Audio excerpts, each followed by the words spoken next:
This is Quentin Smith from Shut Up and Sit Down, and you're listening to Heavy Cardboard for when medium cardboard just won't do.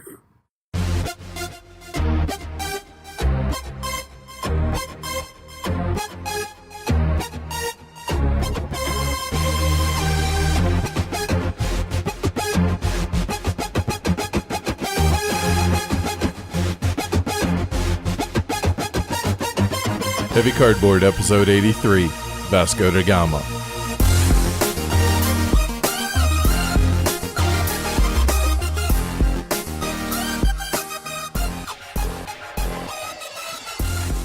Coming to you from the Cape of Good Hope via Denver, Colorado. Welcome to Heavy Cardboard, where we talk medium and heavy strategy board games, war games, 18xx, and other related topics in the board gaming hobby.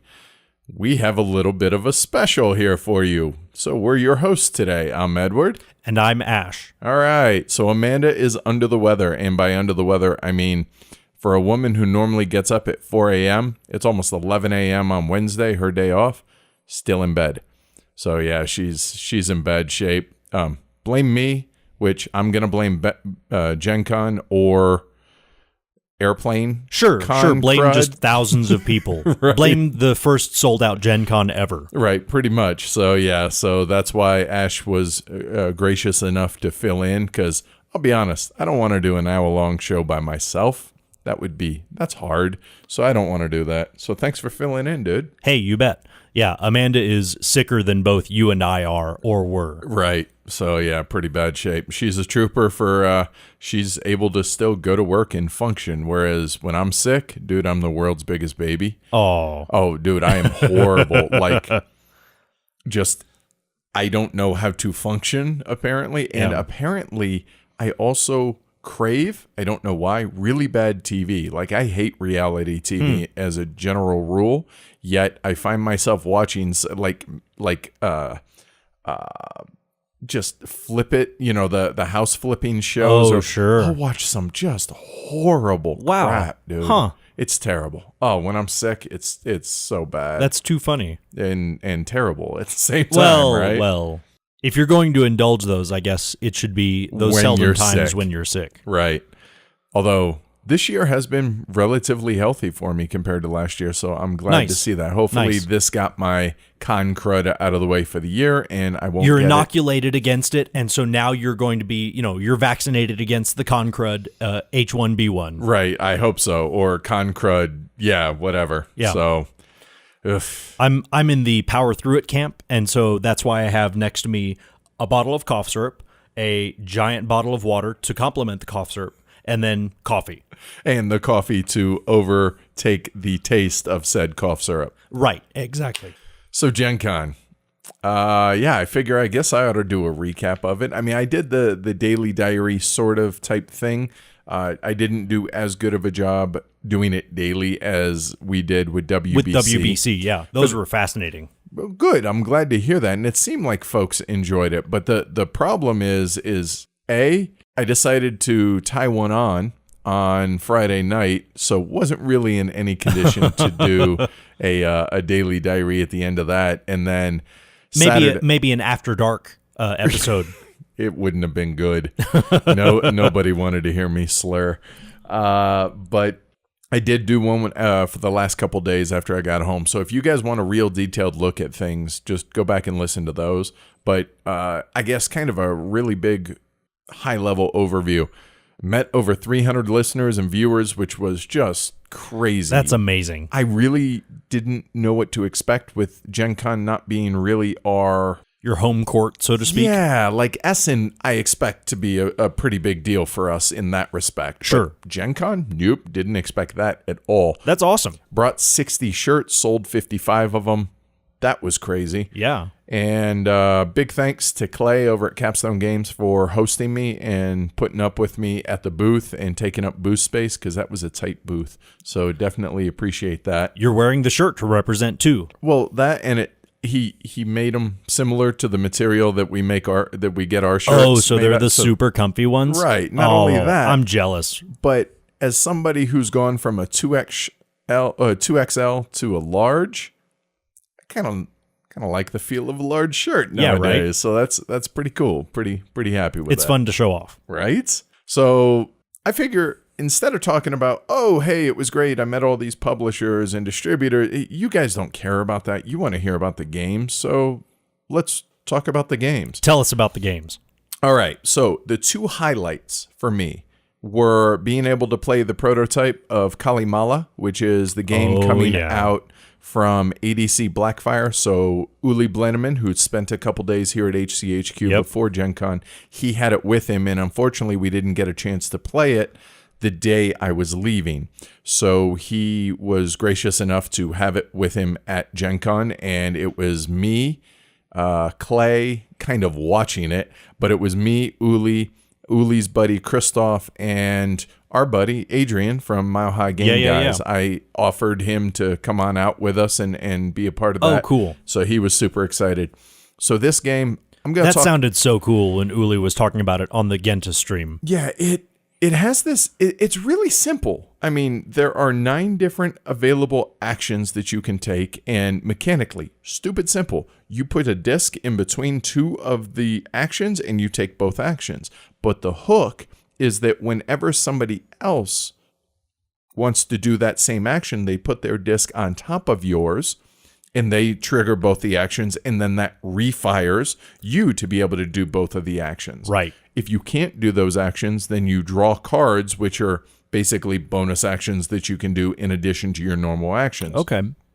And other than that, it's actually somewhat similar in a sense to the Vasco da Gama, what we're going to be covering today, in that it has this one really, really clever mechanism that the rest of the game is based off of. Sure. So those would, I say, be very similar in breadth as well as approach, that, oh, wow, this is a really cool mechanism. Let's build the game around that. Cool. But that's going to be coming out at Essen from ADC Blackfire.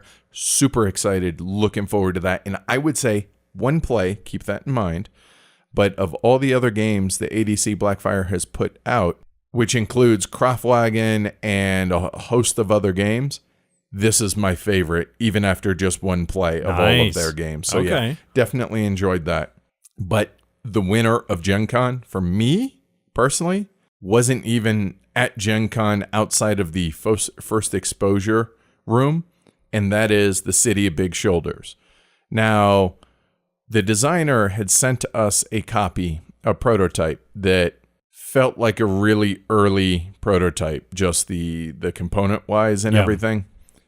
So it was a chore to break that out. And so I was like, eh. And then we saw him again at Origins, and he had this really highly polished prototype. And I was like, dude, what's up with this?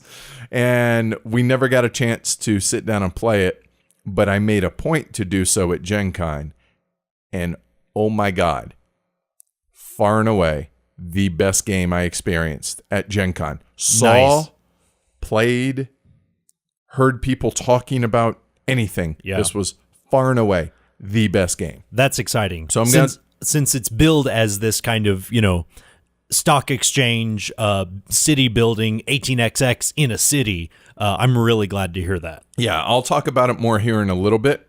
But yeah, definitely that was the highlight.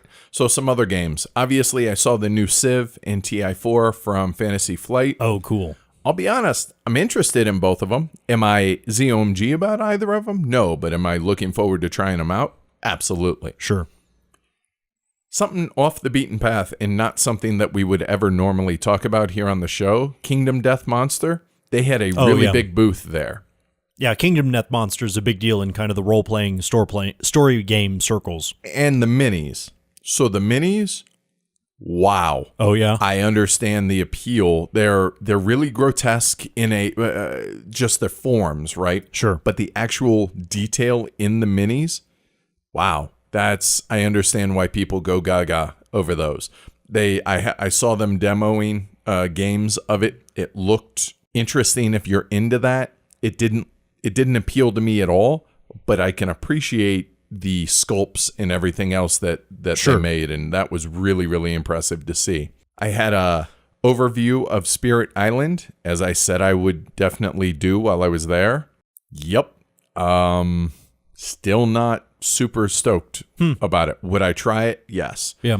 The one real appealing thing that I saw, though, about it is the AI, the invaders, in which you're trying to fight off as in this co-op that is Spirit Island. They can have kind of scenarios. Now, obviously, Spirit Island, you're spirit, so this is not a historical game by any stretch. However, they have historical scenarios that you can include, like the Prussians invade. Now, it's not the actual Prussians or anything, but what they have on this card is they take the types of actions that the Prussian army would have taken had they invaded this quote-unquote Spirit Island. I thought that was pretty fascinating. I was like, okay, so if I were to try it, I would try it with these scenarios. Sure. With these historic scenarios in this fantasy game. And I thought, that's kind of a clever hook. Yeah, that's interesting. Kind of something more tangible to hook people into your otherwise kind of fantasy world building exercise. Right. Plus, with it being a co-op, I'm not super keen on co-ops, whereas I know you enjoy those far more than I do.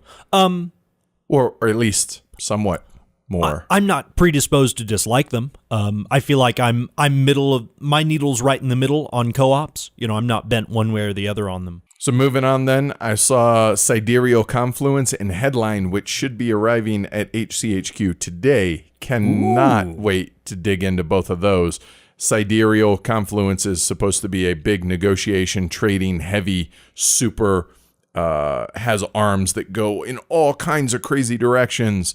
I had a lot of people tell me, look, you need to play this game. You need to check this game while we were at Origins. Finally, you've been talking about that for a while now. Yeah. Finally got a chance to touch base with Zev over at WizKids, and so super excited to check that out. Cool. Headline now. So this one is kind of in the Sherlock Holmes consulting detective type of game, except it's done with cards. I'll be honest, and it's with, a headline, i.e. newspapers. So it's kind of a cool concept. It appealed to me, and so even though here I am just saying that, yeah, co-ops, maybe not. These type of solving the puzzle as a group, like even the exit games and stuff like that. Sure. Love those things. Okay. So really looking forward to checking that out. Cool. Agra from Quinna Games I saw, which is Michael Keller's first game by himself. He's done a couple other games with Andreas Odinol, but this is his first solo design, so I got a chance to see that, and I got a 5-minute overview from Paul over at Quinna Games. Looks cool. He's going to be sending us the prototype, so we'll be able to take a look at that ahead of Essen to be able to give some first impressions. Nice. So folks can check that out. Looking forward to that. The Lisboa promo. I mean, I had to talk about it, right? It's gorgeous. It really, really is pretty.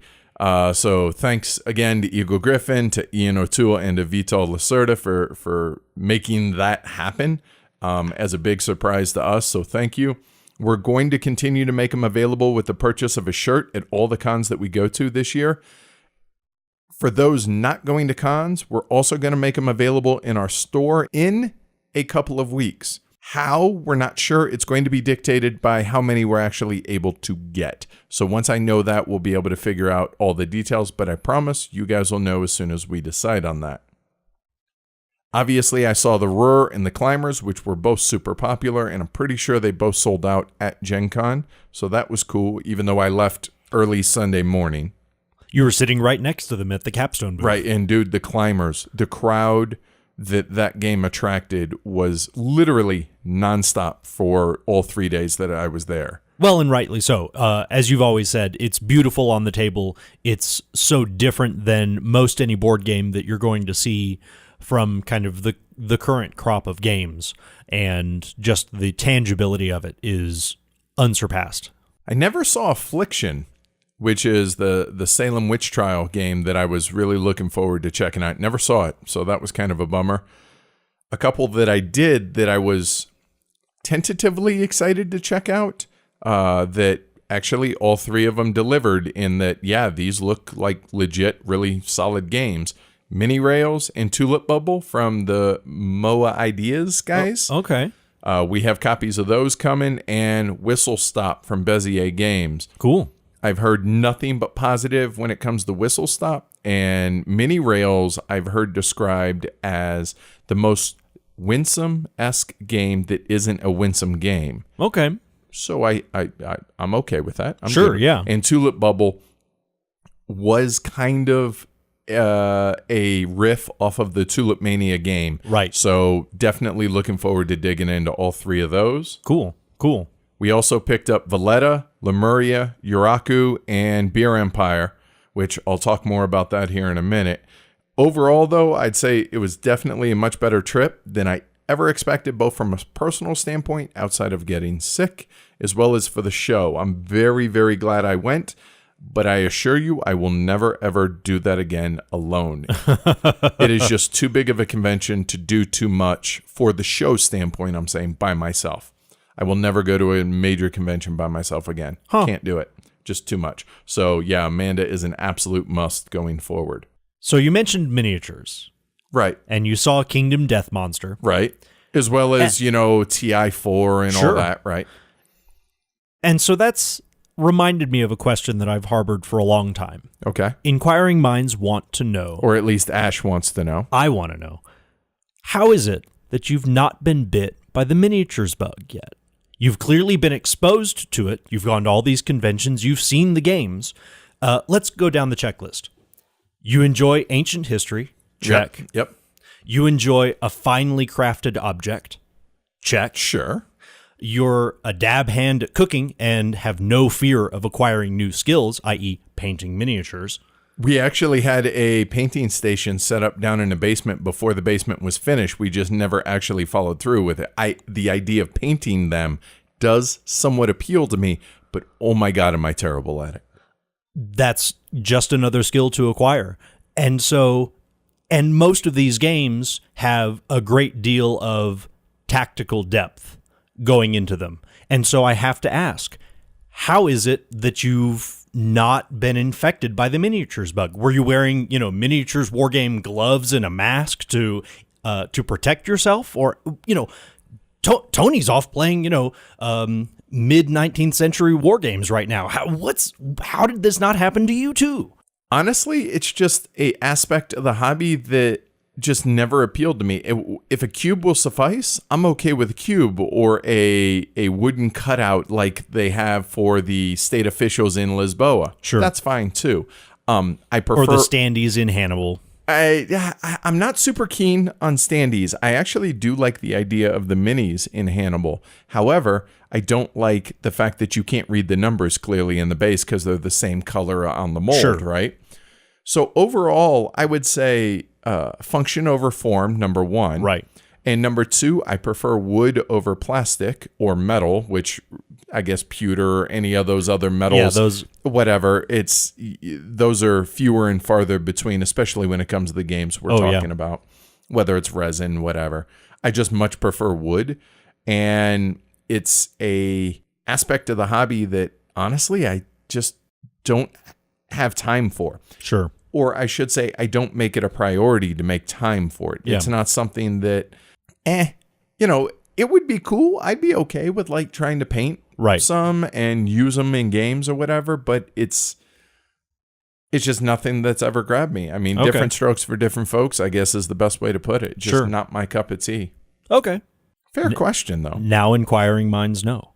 So the last thing I wanted to talk about with GenCon was the meetup on Friday night. So we originally had planned to go to the Indianapolis City Market, which is kind of like North Market at Origins, a bunch of different food vendors in one building. You have my attention. So we went there. We met up outside of the hall, and I don't know, there were 15, 20 of us, thereabouts. Yeah, about 15 of us. And we get there, and all the food vendors are closed, but they're open for another 3 hours. So I say all but one or two of the food vendors are closed. And I was like, really? Man. So here everybody has gone up there. Great. Where are we going now, fellas? What's the new plan?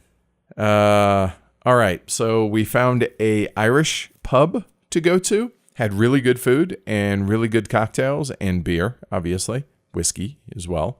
About $5-6 7 more people or so showed up. Okay. So cool, awesome. We hung out, had drinks, and then decided to go on a bit of a crawl to find some place that was a little bit more hopping, because this place was dead after dinner.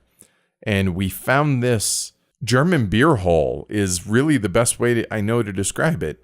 Off the beaten path. We were the only GenConners there. Huh.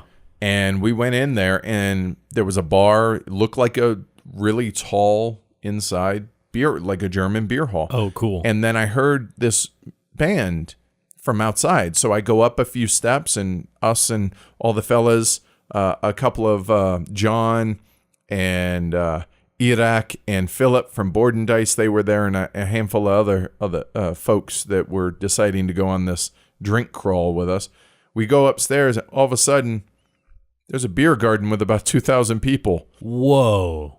Oh, well, okay, hi. So you found the happening place. We did, which at 11 o'clock sharp, it dies, because there's a sound ordinance, because apparently it's downtown and all this. And so the music had to stop. People started to filter out. And then we stumbled back, got a ride back to the hotel, and had to get up early in the morning for a meeting. But recovered well and had a great day on Saturday. Nice. So there's that. So thanks everybody that came out to the meetup at GenCon. That was a lot of fun. The one at Essen is going to be in order of magnitude larger. We had 120 last year. I fully expect double that. We have the room reserved for 80. Again, that's going to be fun.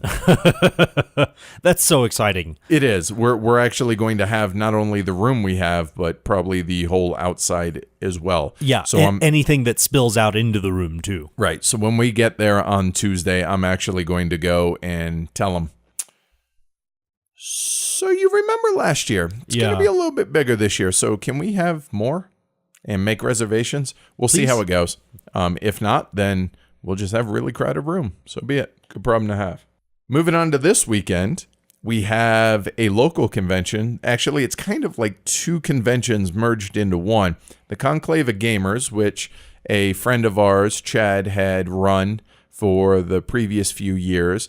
They merged with BCon, which is Sean, the gentleman behind Mr. B Games, local publisher that we like to support. They have merged into BCon/Conclave. I think eventually it's just going to be BCon, but that's going to be going on this weekend, which is Labor Day weekend here in Denver. So if you're local in Denver, go check it out. If not this year, next year for sure. We'll be there on Saturday. We'll have T-shirts. We'll have the Lisboa promos, and we're going to be playing games. And you were talking about trying to come even too, right, Ash? Yeah, I'll be there on Saturday too. Con crud notwithstanding. I'll stubborn through it. I may need another bottle of cough syrup. And this is why people get sick at cons. Just saying. This is why we can't have nice things. Right. And then after that, on Sunday, we have TatankaCon, which our buddy Black Lamb, Dave, part of the Heavy Cardboard crew, but he lives about an hour and a half south of us down near Colorado Springs out in BFE. Google that, just not at work.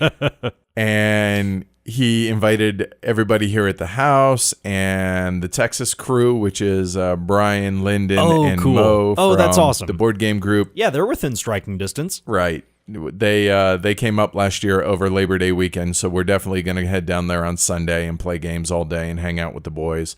So it should be a good time. We're going to bring Asher. He's got a bunch of dogs there too. Huge area for him to go run around in and everything. So that should be a good time on Sunday. So a couple of news notes, I guess, here real quick. I just spoke to Jeroen this morning, actually, from Splatter, and got an update on Antiquity.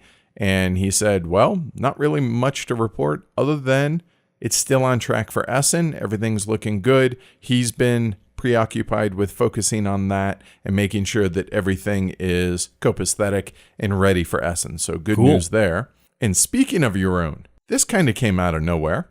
He teamed up with Matt Leacock. Whoa. Pandemic Rising Tides. Okay. So Splatter does Pandemic. Cool. All right. Maybe technical consulting. Yeah, I didn't pry too much, but he said basically they try and do a localized area for wherever the World Championships are, and it's in the Netherlands this year. Okay. So it makes sense that Cool. that's what they're trying to do. That's so cool to get to design something for your own backyard. Right. Well, not only that, but Jeroen's a bit of an omni gamer anyways, so he will play, across the board anything. Yeah. So I imagine even though it's not in the Splotter wheelhouse, it's in his wheelhouse. His personal wheelhouse, Right. exactly. So I think that's cool. And I'll be honest, I was talking about maybe trying like a Pandemic Legacy or something. Well, hold on. Splotter meets this might You have be, my attention. This might be the one that we actually try and review from the heavy gamer's perspective. I think this would be a perfect candidate for that. Cool. So here's how to contact the show. We love hearing from y'all and interacting with our fellow elephants. So if you'd like to reach out to us, just head on over to heavycardboard.com and you'll find our email and social media accounts. If you'd like to call and leave us a voicemail, with the caveat that we may use it on the show, hit us up 720-675-8975. And don't forget about all the video content that we're producing over on the YouTube channel, Heavy Cardboard Vids. So you mentioned that the runaway favorite from GenCon for you was The City of Big Shoulders, the game about Chicago set after the Great Fire of Chicago. Yep. So the City of Big Shoulders, one of the nicknames for Chicago, it's from a poem by Carl Sandburg called, wait for it, Chicago. All right. So the game, I think the best way for me to describe it, to put it in context, to give you guys a frame of reference, is Arkwright meets an 18XX without any track lane, or a Euroized 18XX without any of the track lane. I think that's the best way to try and get your head around what it is. Okay, so let me see if I understand you just from that perspective. So no track lane, so I'm guessing that means the stock and stock market aspect and investiture from 18XX. Right. And so I'm guessing Chicago. I'm thinking early industrialization, meat packing plants, and building up the city and investing in the factories and the housing and everything else to rebuild the city. Close. Okay. So you're right. It's less about the city building. In fact, I would argue that there is none of building up the actual city. It's all about building up the companies in the stock portfolio of these companies. Okay. All right. So it's all about raising your appeal, because appeal is going to be turn order as opposed to order of the stock price. Okay, so cool. your appeal. So that's kind of where I get a lot of, as well as you have workers and managers that are going to produce goods within your company. So they're not train companies, they're manufacturing companies. Right. And so with these companies, you're going to have a stock round just like you do in an 18XX, that you're going to buy shares of a company. There's preferred shares. There's the president share. There's you're allowed so much percentage of a company, just like in an 18XX. So when you start a company, there's a choice of these X amount of companies, and all of them have their own little benefits or perks. Sure. And they produce different types of goods. There are 4 different types of companies, so they produce 4 different types of goods. But so when you invest in them, if you're the president, you get the president's share, just like that. You get the company charter and all of that. But then you have to actually potentially hire employees as well as managers to be able to run these lines within the company, a la Arkwright. Right. And then you're going to be acquiring resources to then fire these lines. And by fire, I mean to get them to work. Right. And to produce the goods that you're ultimately going to sell. And what you sell those for is going to be based on the quality of the goods that you're selling, as well as the managers that you have within the company, which will, think of it as kind of the advertising that goes on in Arkwright as well. One of the clever things, and one of the things that I was really apprehensive about with this game, was the appeal order in which these companies operate. The most appealing company goes first. They get first choice of all these different goods. So and they're all abstracted. They're different color cubes is essentially what they are. So input resources to then get output resources. Okay. The market is on a conveyor, and there are different little holding areas. Some are worth, or you spend $30 if a good's in this one, $20 in this one, $10 from this one, from the company money. All right. However, those only refill between players' turns if they're empty. So if you, being the first player, leave one in the $10 one, one in the $20 one, and one in the $30 one, well, whoever's going second, you only got a choice of 3 goods. And then if you buy any of those 3 goods, those are going to automatically replenish for the player in third place. Right. You don't like it? Change the situation. Raise your appeal. That should be your focus. Okay. And that's one of the things that Raymond, the designer, stressed to me when I told him that was kind of my one apprehension about the game is how easily that's manipulated. Exactly. And he said that, well, yes, it has teeth, but it should only have teeth once of the 5 rounds, because at that point that hurts so bad you do everything you have to do to raise your appeal to make sure the other player. There you go, and make sure that doesn't happen again. Interesting. So then you take these input goods and then you run your company. So instead of laying track and doing all of that, you're just deciding which of the 1 or 2 lines that you're going to actually fire and produce goods. And then when whatever these goods are of the 4 different types, and I think they're like, it's like clothing, it's agriculture, it's farming, meaning like animals versus livestock. Yeah. Right. Yeah. And versus vegetables type stuff, as well as manufactured goods. When you produce these goods, you then have a choice. You can either hold on to these goods and not make any money, or you can sell them. Well, there are different contracts in which you're going to be selling to, depending on the type of company that or type of good that you're producing. So there are 3 different options at any given time in which you can sell. Okay. And these contracts basically, they'll range from 1 to like 5 or 6 different goods to fulfill that contract. If you for every good that you sell, you get paid X amount of dollars. Okay. But if you completely fulfill that contract, you get a bonus or something. Exactly. Yeah. Okay. So if you had partially filled it on your turn, and then you finish it, I get the bonus because nice. I did it. And then those will obviously go on a conveyor and move off of the kind of recycle exactly at the end of the round. In addition to that, some of the companies I forget what the term is, but they have a spot on the company charter, some of the companies, in which they can have this, you can acquire this rule breaker by purchasing it to be able to make your company a little bit better in some aspects, some rule breaker in the game.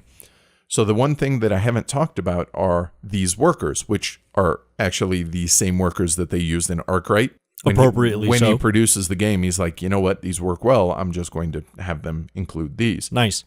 Those workers that you have allow you to take certain actions to either help the player or help the company. And these different actions are all player driven. And what I mean, the available actions are player driven. On a given turn, every player is going to get 3 of these. They're going to keep 1, they're going to discard 1, and they're going to make 1 available as a worker placement action space. So with that, in a 3-player game, you're going to have 3 worker placement actions that the players just put out. Okay. And in each round, they're going to put out more and more of those.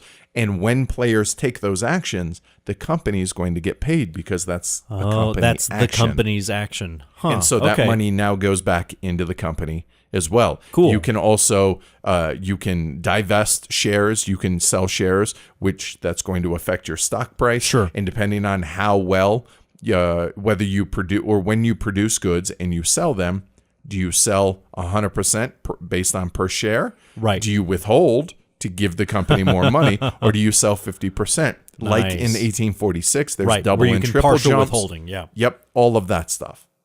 So it really is an awfully clever and unique, because I've never seen an 18xx style game done in a Euro fashion mixed with this heavy Euro economic / worker placement game. So it is a one of a kind that I have not seen, and I think it is going to be a smash hit. That's awesome. That's really exciting. The downside, It's not going to be available probably until Essen time next year. Okay. But it's a really highly polished prototype. And the reason I'm telling you guys this is Raymond's going to be sending us the new prototype of it, and we're actually going to be able to live stream it to be able to show it off.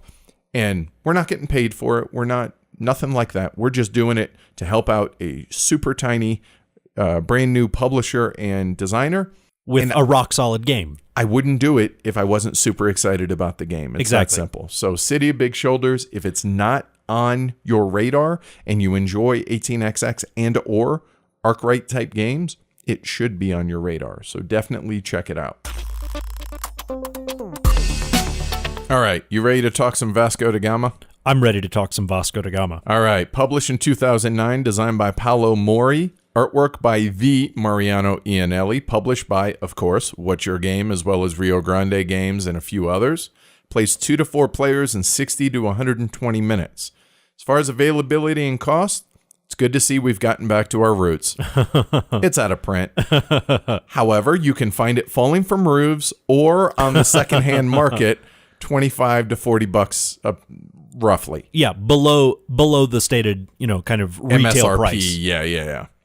As far as players and player counts, I have played it 5 times now, 2 to 4 players. I've played it only at 4 players. All right. So what's going on in the game? In a nutshell, the game consists of action selection or worker placement with a sequencing twist. Well, players hire crew and captains, buying projects which allow the building of ships, acquiring help via influential characters of the time period, and using those ships to open new commercial routes to Eastern Africa and India to earn money and glory, or, bonuses. Victory points. And victory points, right. So the game takes place over 5 rounds.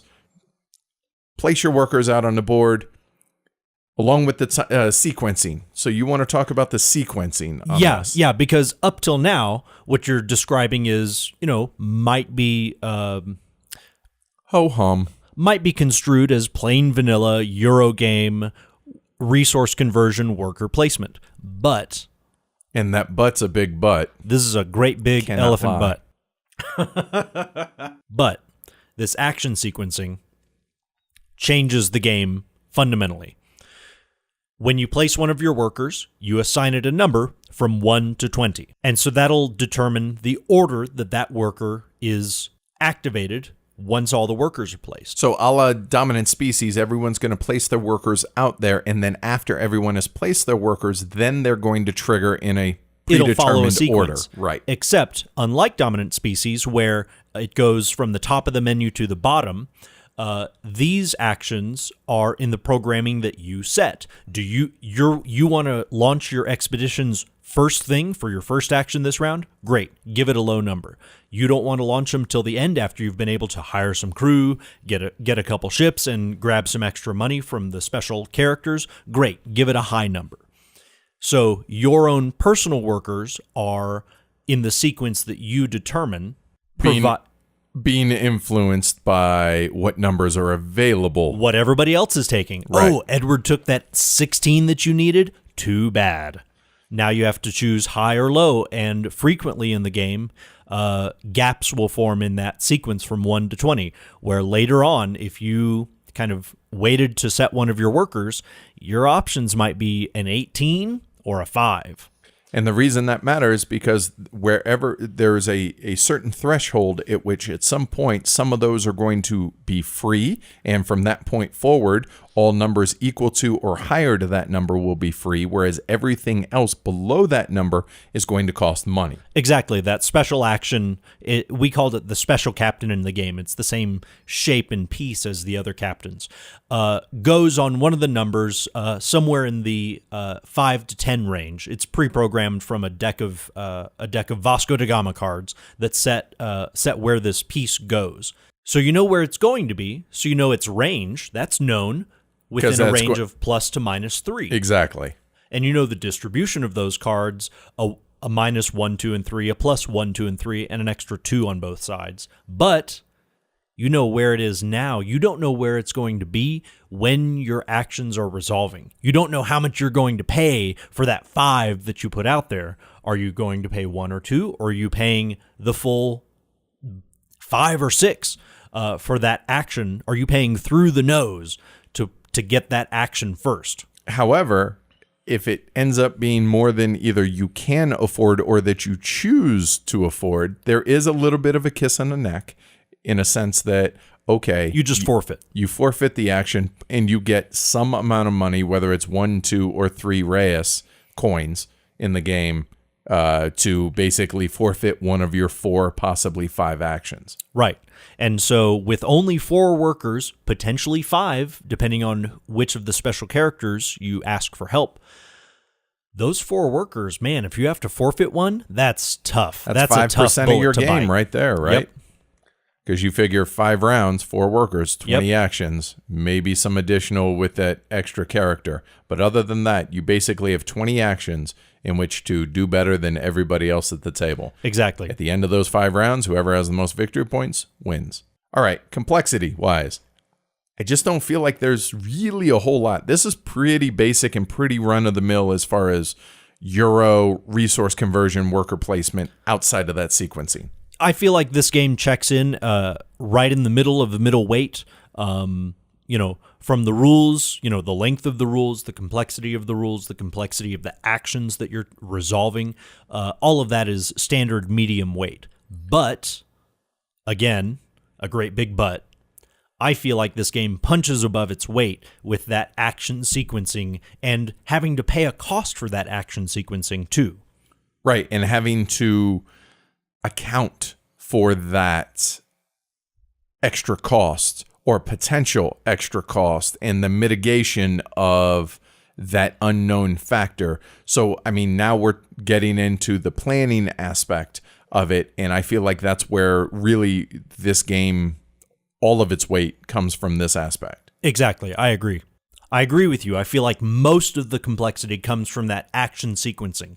However, there's an aspect of the game we haven't really detailed. There's a video if you want the full walkthrough.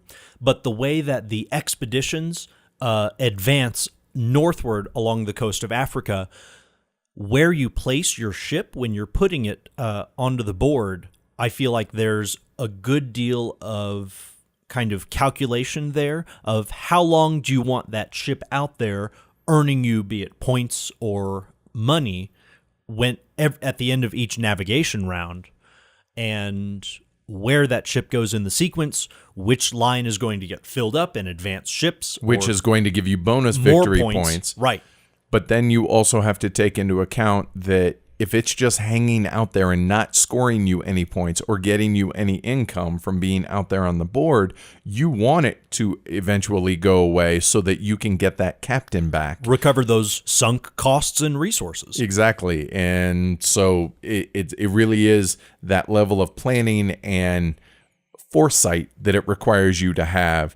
I mean, obviously, you're betting, anticipating what other players are going to do in a sense that they're going to assist you, because once that row at that landing, at a certain landing area is full, it's now going to score and advance further up that coast. Yeah. So you want the help of the other players, but you have to anticipate what it is they're doing based on the crew they've taken, the projects which become the ships that they want to build, Right. and their availability of actions on the navigation to be able to ship or launch those ships out there on that navigation track. So I feel like there's a lot of anticipation and planning that totally goes into this game. Sure, I agree. The interaction is definitely in playing everyone else's game, recognizing when you are and are not competing for the same resources, and also then setting your own pieces into the expeditions in an advantageous way to yourself. Hopefully helps you more than the other players, obviously. Exactly. And that's assuming that you sequenced all of your actions right and actually have the crew to launch the ship, to send the expedition, and, oh, I forgot to put a worker on the expedition. Plan better, Ash. Yeah, Plan better. yeah. All right. However, on the flip side of this, and I think it's on the flip side, or is it? So the luck and random factors, usually the more luck and randomness that is in a game, the more that diminishes the weight of the game Sure, chess being the example of zero luck heavyweight game. Right. So you have the Vasco da Gama tiles that get flipped after actions are sequenced. That's going to be the main randomness. So you got that -3 to +3. So you know the range, but you don't know the exact number. So you can't, with 100% certainty, plan out how you're going to spend all your money. Right. Because there's more tiles than there are rounds. And so even though by round 4 or 5, you've seen the other tiles that have come before and you can begin understanding what's available, it's still not a certain thing. Exactly. And not only that, but you have what ship projects come out in what order and what crew members are drawn from the bag that are available in a given turn. Maybe one of the colors is more scarce than the other that you desperately need. So how would you say that negatively impacts the weight of the game? I don't think so, because it's not like a dice roll where we're each getting a different random result. We're all dealing with the same random result. So it's universal across the entire game, you're Exactly. saying, or across all the players within the game. The knowledge of trying to predict that is effectively perfect, and it all comes down to, I feel like the randomness is more expressed with how close are you running to the knife edge of the game. How much are you going to gamble with that, or are you going to play it safe? Right. Do you have a buffer of cash to where you can afford it going in the wrong direction, and now these actions are going to cost you more money? That's up to you. But again, you don't like it? Plan better. Right. As far as the game length, I feel like it really nails what it doesn't overstay its welcome, which is the big negative I feel like that would be here if a game overstayed. I agree. It's just the right length it should be. There's a lot of games that, economic building games, where you feel like, oh man, I just wanted one more turn to do X. And it almost feels like the game was artificially shortened to create that tension. Whereas in this game, the length is exactly as it should be. It is no longer shorter than the game should be, I feel like. And there's plenty of room within game development to manipulate that. And so I think they hit the bullseye right on with game length. Yep. As far as getting it, I think it's basically a full round, and you pretty much have it. You've seen everything that the game has. Now, seeing the implications of the sequencing is going to give something for players to chew on throughout the game, especially in your first game. You're going to see, oh, wow, I didn't realize that my ships were going to, that I placed in round 1 are still going to potentially be impacting what's available for where you can launch your ships in round 4, for instance. Right. But outside of that, I think mechanically, inside of the first round, you're gonna have the game down. I agree with you in principle, but my answer is a little different. I feel like it's 2 full rounds for you to appreciate the full effect of the action sequencing. Oh, I can hold over some things and take a different sequence of actions next time. There's no reason that I have to go ships, then crew, then actions, then navigation. You can do it differently, and there's the freedom within the game to do that. And you can not send your ships to navigation on a given round to where you load up and you send 2 or 3 to the same landing with one action. It's an efficiency of use. Greater efficiency of actions, exactly. The colonists come to mind with that. Yep, exactly. Squeezing more blood out of that stone. But on the flip side, I feel like it may take maybe 3 or 4 rounds to appreciate, as you said, the navigation and the way that ships kind of stick around in there. Ships in the navigation are almost like an engine for points or money or both, depending on which projects you select and then ultimately launch, and where they go and how long they stick around. And so that didn't dawn on me, I think, until round 4 of the game. I realized, oh, wait a minute, there's an engine here. It just doesn't look like a resource engine, but it's here nonetheless. So where would you say overall the game falls weight-wise? I feel like the game is medium heavy, and medium from the kind of superficial veneer aspect of the game, and with that extra lean on the heavy side from the kind of grinding gears at the heart of this game. I would tend to put it lighter than that. I would put it a solid medium, not medium heavy. But again, we're arguing semantics. I mean, it's really not a big deal. Sure. But I get what you're saying as far as the impact, understanding the impact of the sequencing, putting this above a Any plain Jane worker placement game. Right. I think that's fair. Yeah. All right, moving on to the components. I'll be honest, man, there's really not a lot to say, and I think that's okay because it's solid cardboard. It's thick, chunky cardboard. Oh, yeah. And solid wooden bits.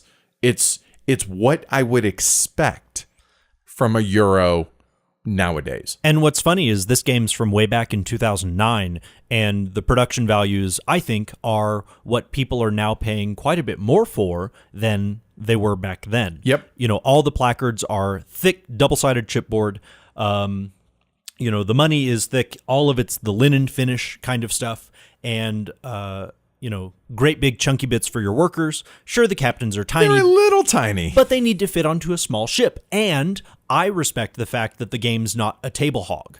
Sure, you have small bits, but this game, I mean, this game could fit on a reasonable sized coffee table. I was thinking coffee table, and in our live stream last night, we actually didn't even have to switch camera views. And we had it zoomed in pretty tight. There was no tableau view or tableau cam because everything fit on the main camera. Yep. So yeah, it's definitely tidy in that respect. It is. And I think there is something to be said at the component quality in that there is nothing remarkable in a sense that there's nothing that we should be highlighting in a negative light. Yeah, there's no warnings or caveat emptor here. All of it is solid, high quality Euro game stuff. Yep. And I appreciate, I feel like I have to give props to the game development publisher for making a table efficient game. I recognize that there's hard work therein that we don't see other than, wow, this game doesn't take up a lot of table space. Isn't that nice for a change? There are very much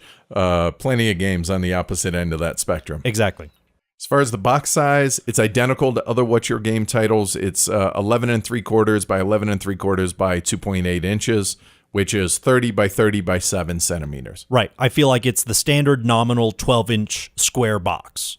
Yep, that's pretty much exactly what it is. Yeah. Graphic design-wise, I feel like it's pretty basic, but it's clear and it's consistent across the entire game. Yeah, all of the art is internally consistent. All of it does the job of communicating information and communicating the theme, or the ostensible theme of the game, of Portuguese mercantile exploration and expeditions to Africa. My question, though, is, do you feel the wind through your hair? I do feel the wind through my hair, but we'll get to that in the fun part. All right. So as far as the rulebook clarity and quality, so I have a confession to make. I've played this game 5 times now. Still blew a rule. Still. Hey, it happens to the best of us. And it's not even the rulebook's fault because it's written very clearly in that. It's just, I'll be honest, I was taught it maybe not perfect, and that just influenced my ability to read, apparently. Yeah, there's always that trouble of reading something you've already read or you think you've already read, and your eye kind of glosses over it. Kind of like hearing a podcast the 8th or 9th time after, I ran the disposal the first 3 times. Now I'm hearing it again, and I'm still not hearing it because my brain thinks I've already heard this thing. Yep. So I got to be honest, the rule book is really clear, except there are 2 ambiguities that I wanted to highlight on And there. these are minor, too. They really are. So for the bonus of when taking a crew member, the wording, and I think this is from a poor choice of words from the translation, that it makes it seem that you choose a worker from the bag, where in actuality, it's just a random draw. If you choose the random draw versus picking them out of the windows. Correct. And the second thing is the timing of when you place your extra worker for taking the Manuel character tile. It's not as clear as it could have been, but outside of those 2 things, and again, the rule that I got wrong in the live stream, which affects scoring, that's on me. That's not on the rule book. It's crystal clear in the rules and in the example for the rules. Yeah, thick-headed, I guess. So, no. Outside of those 2 things, though, I would say overall rule book, well done. I think. props to What's Your Game for crafting again the hard work that goes into making a good, concise, clear rule book. Thank you. So as far as setup, teardown, teaching, and learning, go watch the video with the caveat that I got one of the scoring rules wrong. So boo on me. All right, let's get into the heart of it. So what makes the game fun? I'll start with the obvious. This game is completely run-of-the-mill except for essentially two things, which is that action sequencing, which is the main hook of this game, and the way the navigation works in the escalation up the coast. Right. Those two things make the game what it is and make it feel special, whereas every other aspect of the game would be completely... I agree completely. The action sequencing is kind of a hard one to get your head around. It seems like it should be easy. Oh, let me go get a ship. Oh, let me go get some crew. Let me get some extra money, and then I'll send my expedition. Except that the way the kind of follow-on effects of mismanagement or coming to the party second or even third and not getting those projects or workers that you really needed, how those follow-on effects ripple through the rest of the rounds affects your action programming for the rest of the game. And we had a case in last night's game where both you and Mike both thought, okay, we're going to be able to get the projects that we wanted, and then... Yoink!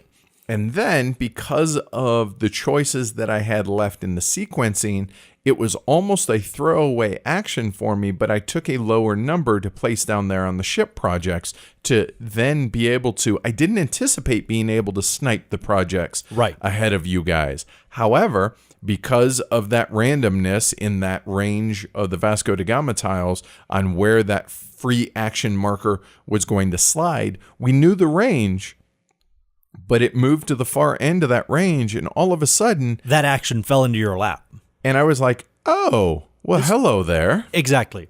But to me, the strength of the game is that though that random thing fell in your lap, the outcome of the game didn't hinge on it. No, I agree. And on top of that, you guys had the option, had you chosen and had you had the foresight to choose a lower number, sure, so that nobody could snipe you. We could have run the risk. Yep. We chose not to, partly,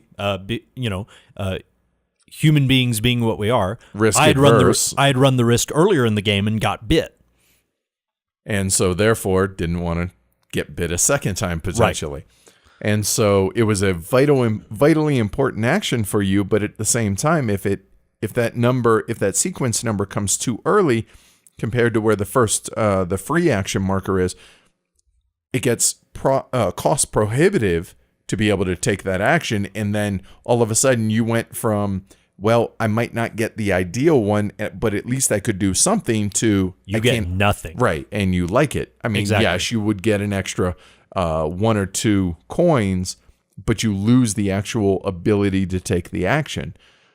So yeah, that running that, as you say, the knife edge of where do you want to fall and how close do you want to run it on that knife's edge is really the appealing thing about this game. I agree completely. There's a game design article by James Ernest from Cheap Ass Games, and in it he talks about how the basis of all of his designs, and his designs are a lot of math and all that stuff, but the basis of it is one path in the game is slow and steady. Slow, steady, boring, and it just kind of agglomerates through the game. The other is the wild roller coaster, and the kind of fun inherent choice of, do you go risky and maybe win big because of your risk and maybe crash hard because of your risk, or do you go slow and steady? Some games only let you make that choice between the path in an entire game. This whole game I'm running slow and steady or risky. Or maybe within a round of a game. This round I'm going to run slow and steady or risky. But in Vasco da Gama, that's every single worker placement. Every single one you're choosing, am I going to go risky on this one or am I going to go slow and steady? And the way that the action, we've been calling it the action sequencing, and it's funny, in the video Matt was saying, I don't know what to call this, and that's good. This doesn't have a name. It doesn't have a familiar label within the rest of the board gaming. Like a worker placement purview. Or whatever. Exactly. Right. This action sequencing, to me, feels like a wild economic market. Sometimes it's a bull market and we're all riding high, and sometimes it's a bear market and we're just getting slammed. But we're all in the market together. And so how we react to that, I feel like, is a lot of the fun, but it also kind of piles extra uncertainty onto that choice of slow and steady, or am I going to risk it? And as you go along, those choices can become easier or harder based on previous actions and previous choices you've made. Meaning, if you're now flush with cash and a lot of these actions are going to be really expensive to be able to take, well, if you're flush with cash because you squirreled that money away, well, hey, guess what? You're prepared for the bad market. Exactly. It's a bear market for everyone not named you. Exactly. And for me, you asked before if I feel the wind in my hair. And in a way, I do. I feel the wind in my hair in Lisbon, launching mercantile expeditions to a place 4,000 miles away. I feel the kind of hands-off financier position of launching these risky expeditions and having to kind of hedge my bets. Wait, you're saying that shipping back in the 16th century or 15th, 16th century was risky? Yeah, I mean, age of sail mercantile shipping, an inherently risky venture. I feel like the action sequencing and the variation in the cost of those sequenced actions does a great job of, very abstractly, simulating these inherently very risky ventures. You know, the Phoenicians didn't invent shipping insurance for nothing. You know, this is, the Cape of Good Hope has infamously bad weather. You know, ships foundering on the way around Africa, 4,000 miles away from home. There's no help is coming, guys. You're on your own. You're on your own, yep. Right. And so is my investment. My investment's on its own too. And so I feel that the game here, in a very abstract way, and let's be honest, all Euro games, all the games we're playing are abstract, even down to, you know, Advanced Squad Leader and whatever else. Because last I checked, you ain't got bullets whizzing by your head. Exactly. You're not wearing soaking wet, freezing socks in ankle-deep mud, like you said, with bullets overhead. Right. And so, yes, it's very highly abstracted, but I feel this kind of very tense pressure to launch expeditions, get them out there now, seize the opportunity. But you also have to make sure that you protect yourself and kind of guard your economic flank, so to speak. And I feel like the theme here is as much as you want there to be with this. So I understand others that are like, wow, it's completely pasted on. I see that if you want to look at it that way. Sure. I also can see the way you choose to look at it, that, hey, this is a risky adventure. This is a risky endeavor. Exactly. And we're financing them. So, well, give yourself the best opportunity that you can to capitalize on it. But you know what? Doesn't matter.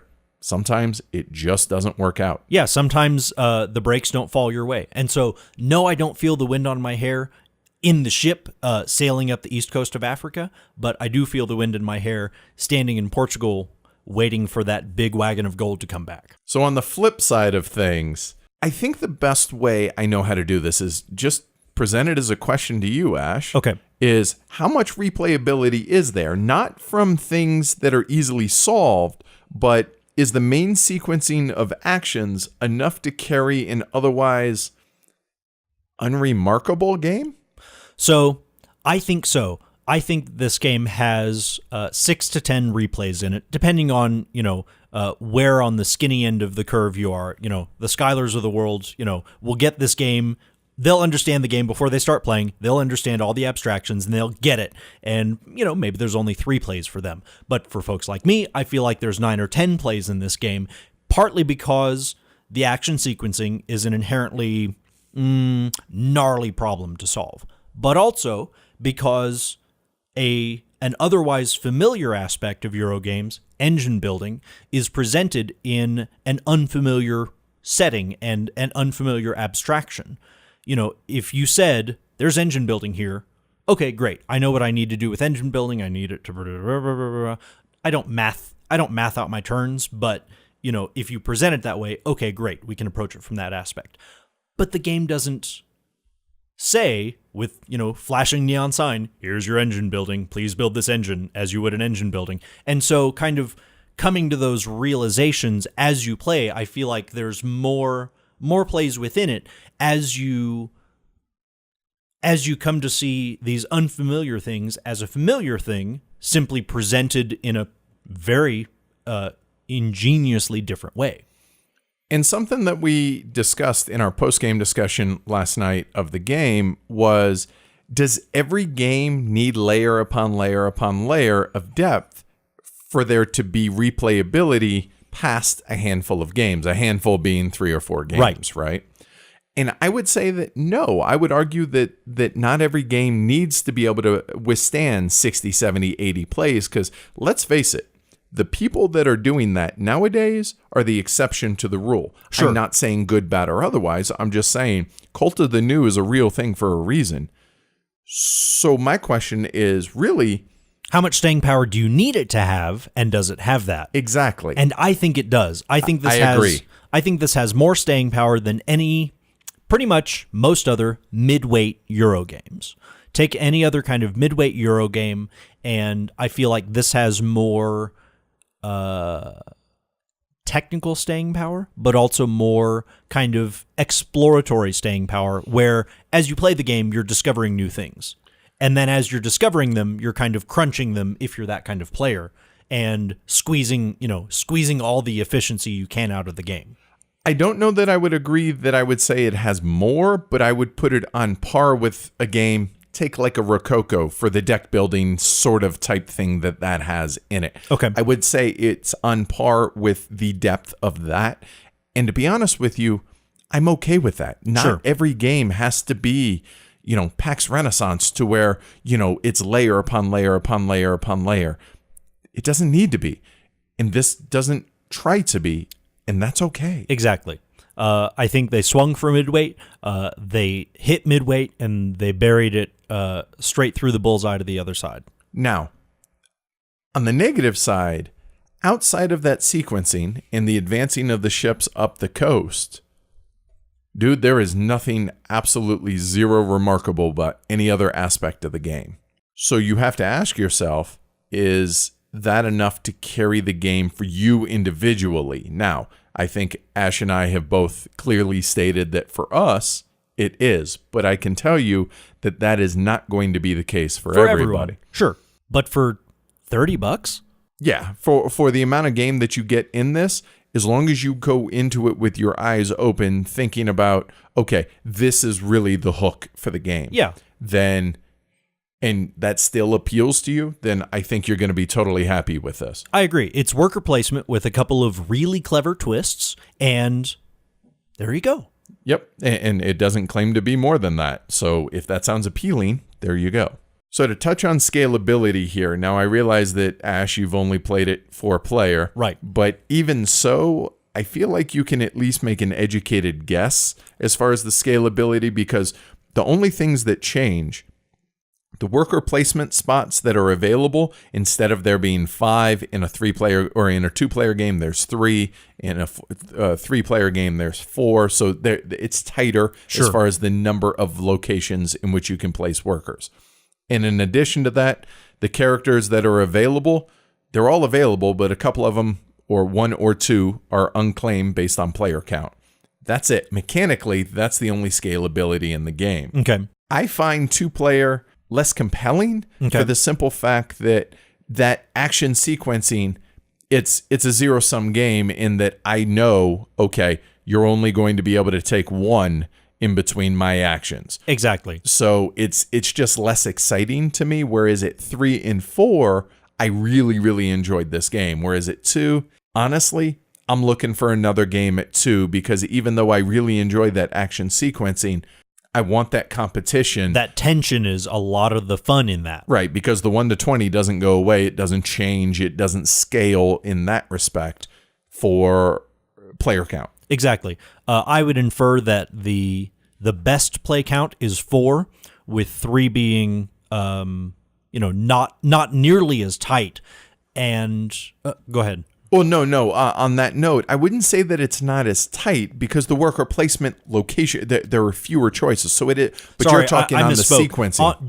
Just in I'm in my mind, I'm focusing just in the middle part of the board, the Vasco da Gama action sequencing part, where Matt remarked at 4 players, "Oh gosh, those numbers go a lot faster than in a 3-player game." And to me, that's a lot of the fun.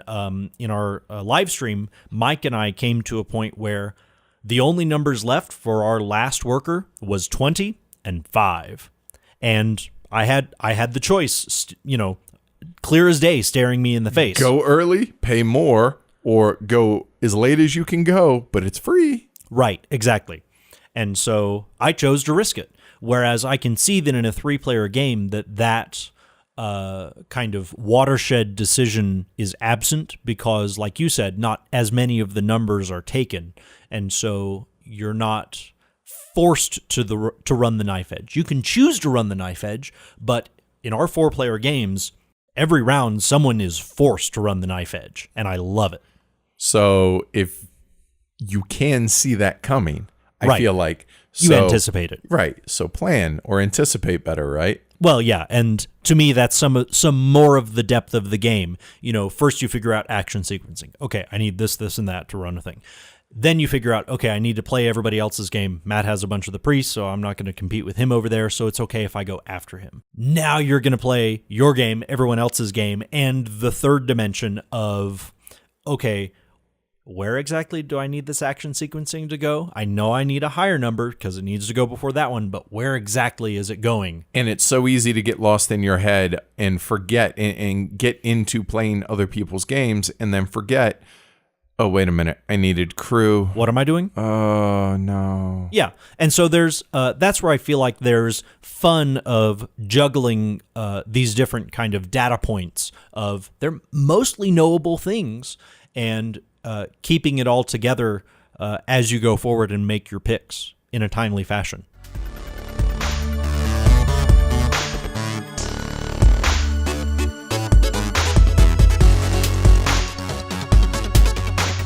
What is adventure? But an inherently risky venture to go someplace new that no one else has really been before. I feel like I hear the Star Trek theme in the background. Be it exploring space, colonizing a new continent, or sending out merchant shipping to the far reaches of the world to bring back wealth and glory to yourself. Vasco da Gama captures this inherently risky venture and could easily be rethemed to some other risky venture, oil drilling, space exploration. But here, it's the age of sail. You have to run the knife edge of a market economy, hedge your bets, and make sure that you can still launch your ships and hopefully get there first. Maybe everything doesn't go your way, and you have to go to plan B, or plan C, or improvise. As with the age of sail exploration, not everything goes your way, and you do have to improvise and make it up as you go, but ultimately makes a fruitful and profitable venture in the end.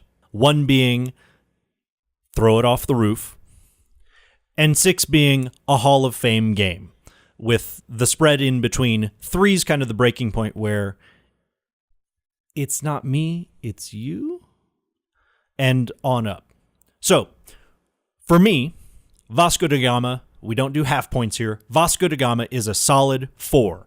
I think it's a great game that does what it sets out to do, and to me, a highly abstracted game that nevertheless is still thematically strong and has staying power both in the exploration of what the game is doing, but also in the technical aspect of squeezing out the efficiency of your actions. Edward? I too give this a 4 based on the simple fact that the game does exactly what it sets out to do, just like what you said. The fact that it doesn't try to be more than it is. It doesn't try to be all super tricky in things that it doesn't do well. It's a very game with one really badass mechanic. And I feel like that's enough to give it the amount of plays that I would want to give it for the amount of money that I'm investing in this game. Does that make sense? That makes perfect sense to me. And that's Vasco da Gama.